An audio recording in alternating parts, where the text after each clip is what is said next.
mammals, it's Mad About Animals Mags, the animal welfare, your favorite animal welfare scientist and ADHD-ridden gremlin, absolutely incapable of not making a YouTube video when she's about to travel out of town, joined as always by Mr. Erwin. Good morning, Erwin. I want to get to the point of this video really quickly. Bear with me for like 2 minutes. Even if you click off of this video, let me just tell you what it's about. And then those of you who want to stick around for like a larger holistic exploration of the problem, we're gonna do that. Let's dive in. There is a capuchin monkey named Frankie who lives in a cage in the middle of a pet store in Kansas and has for the last 17 years and lives there alone with no members of his species for him to interact with. Primates are highly social animals. An amazing group of people have come together to try to work to free Frankie and help him live his best life for the remainder of his life. These people have found a sanctuary that is willing to take Frankie. They have said that they do believe that Frankie can successfully be introduced to members of his own species, which would be so incredible for him. If you go to www.kcactionforanimals.org, you will see all these different ways that you can contact the pet store owners, petitions, emails, phone calls, leave reviews, all these different blocks of texts written out that they ask you to write in your own words. Obviously, don't commit slander, don't lie, and let people know how concerned you are for the welfare of this animal. So please do that if this is something that you feel moved by. Unfortunately, in our country, it is legal to keep primates as pets in many states, and it'll just be up to these pet store owners to decide what life they want to allow Frankie to have. And I hope that as one mass, maybe we can help push that needle just a little. Okay? If you need to scamper on your way and don't listen to another word I say in this video or ever, whatever, that's your call, that's fine. For those of you who'd like to stick around,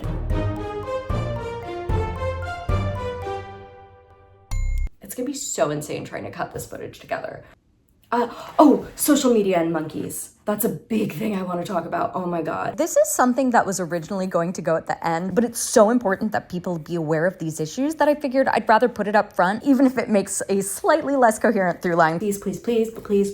Please, if you care about monkeys, do not watch videos of monkeys dressed up in clothes, interacting with other animals, being rescued. There are all these monkey rescue videos that are so staged and made possible by someone taking a baby monkey away from its mother and putting it in a perilous situation and then pretending to rescue it. And it hurts my heart. At absolute best, monkeys wearing clothes, wearing diapers, walking on 2 feet, interacting with human props, things like that is already not natural for them. It's not comfortable. Sometimes physical restraints are used to get monkeys to learn to walk on 2 legs and carry human props. Those videos are already bad. Sometimes those same people who are making cute little, oh, look at my little pet monkey dressed up in cute little human clothes and snuggling with a teddy bear, snuggling with a dog, videos are hurting them in even worse ways on different channels. And you will notice that no baby monkey channels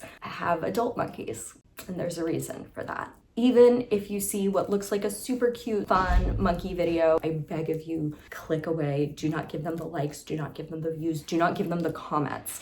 Even if you're commenting on these videos saying this is horrible, this is abuse, it's still feeding that algorithm. Lady Freethinker has a great campaign called SMACK. It's Social Media Animal Cruelty Coalition, maybe. I'll plug that in here, and it has great guidelines of what to not engage with on social media and how best to try to stop the horrific things that are going on social media. So it turns out my exhausted, running late chaos brain did, in fact, remember the SMAC guidelines well. And yes, it is the Social Media Animal Cruelty Coalition. Good job, past Maggie. Obviously, I went over a brief overview of potential signs of abuse in cute animal videos, but SMAC has a full educational video series on how to spot dangerous content that you can check out, as well as videos on how and why to report this content. I do think that this idea of monkeys being portrayed as cute little dress-up dolls and pets on social media does inform the overall attitudes that would allow and encourage a monkey in a pet shop in the first place. But now let's get back more directly to Frankie and his situation. In the movement to leave reviews for this pet store, there is a backlash of loyal supporters supporters who are going, oh my God, this is terrible. These strangers who don't know these people, don't know this monkey, just want to take this monkey away from these sweet, loving people because they are just animal rights lunatics. They don't understand the situation. And it's like, no,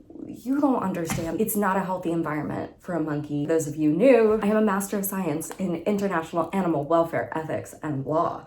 Wild animals, which is what he is not domesticated. He is kept as a pet, but he is a wild animal. Wild animals need to be able to retreat from the public eye. Hiding is so important. That has been shown time and time again. This cage is in the middle of a pet store where people can walk around it 360 degrees, which means this animal really has no retreat space.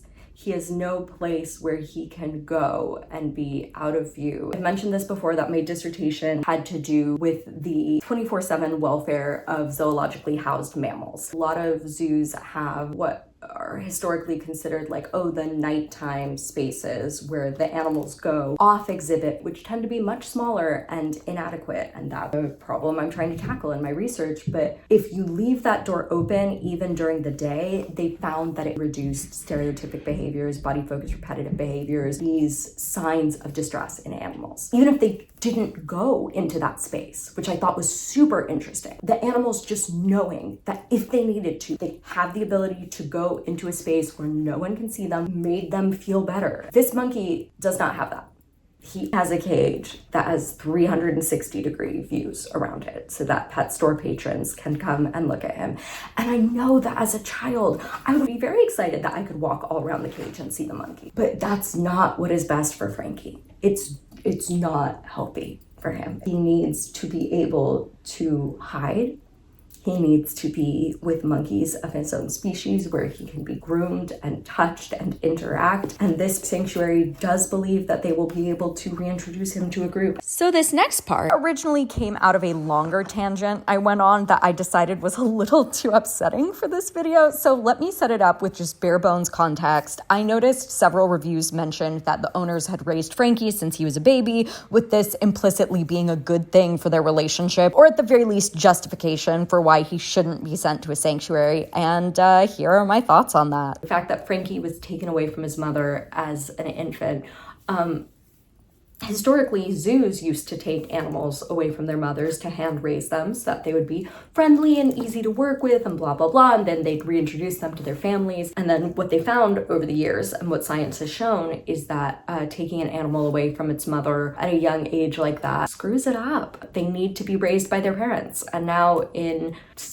some people would say there's no good zoos. I'm not confirming or denying that one way or another, but in zoos that are doing the work to be led by animal welfare science, they now facilitate parents raising their own babies, because when they take the babies away and hand rear them, it doesn't make them easier to work with. It makes them distressed and full of a lifetime of neuroses. I'm full of a lifetime of neuroses, and no one even took me away from my parents. What's my excuse? Unclear. Monkeys shouldn't be raised by humans from infancy. They should be raised by their parents. There's no ethical way to have a pet monkey.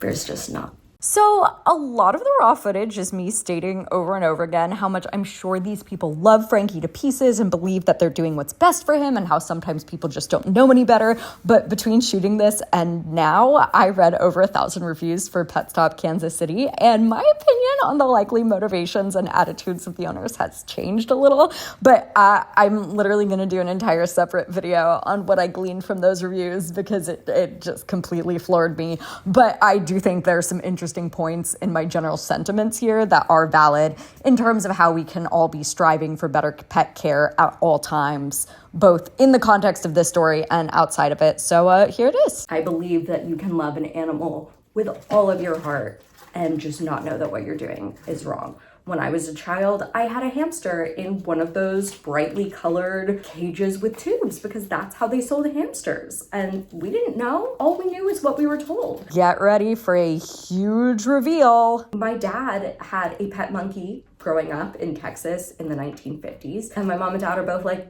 yeah, that's insane. I can't believe his parents let him have a pet monkey, and what an unfortunately terrible life that monkey must have had. So in a way, I feel like I'm healing intergenerational trauma. That was Texas in the 1950s. It was an insane land of insanity. In 2024, you have online petitions with 50,000 signatures saying this is against welfare standards. I talk a lot about how my rat care has evolved and progressed over the years. The conditions in which I kept my first rat are not what I would consider an okay standard of living. I'd say they're about comparable to Frankie's living situation in that my girlie had food and water, she had places to snuggle, she had things to climb on, but she certainly didn't have what these current rats have. And most importantly, she was housed solitarily. It was the 90s. The pet store where my parents bought her were like, here, have a rat. They weren't like, here, have a rat, and also they need companionship. There wasn't an internet to go to. And we're 30 years on from Miranda, and sometimes my mom still cries when she remembers that we kept a rat alone. Even though we gave her tons of love and affection as humans, she feels so guilty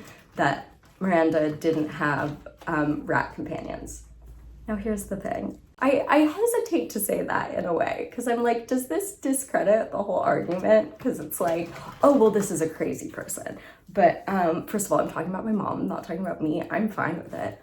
I'm not fine with it. But I feel like there's a broad spectrum between feeling guilty for keeping a rat alone 30 years later and not being willing to move a monkey into a facility with other members of his species when you have that opportunity, when people are telling you this is the best thing for this animal. So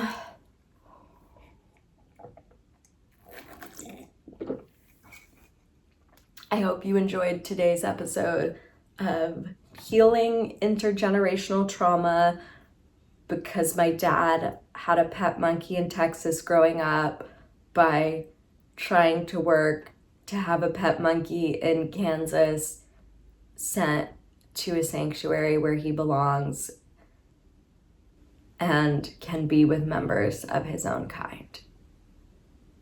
It's my favorite television show.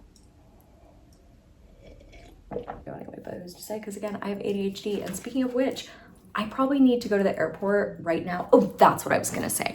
I hate that I'm taking 2 plane rides in 1 month. I just want to hold myself accountable. I don't want to judge these pet store owners without also being like, and I'm traveling by plane more than I want to be. 2 biggest like individual actions you can take to stop the world from exploding due to climate change are probably reducing air travel and going vegan, or at the very least reducing your meat consumption, because I know people hear the phrase go vegan and like their brains explode. I'm vegan, so I'm good on that front. I use public transportation whenever possible, and I try not to fly around too much, but the first place I went was a family reunion with a bunch of people I hadn't seen in about 7 years. And the second place is a mandatory work event. Stella has a tumor right now. We got vet bills to pay. I know this video is gonna be a mess. I know it is. I'm so sorry. I just really need to get to the airport.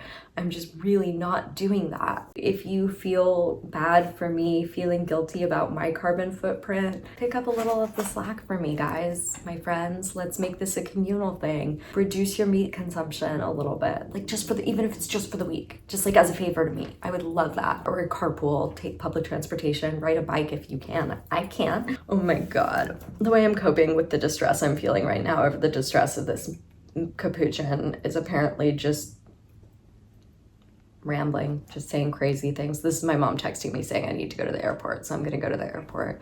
Cheers. And yes, I really do need all these rats. And more importantly, all these rats really do need each other. And Frankie needs to be with his own kind. Let's see what we can do to make that happen for him. Thank you for watching.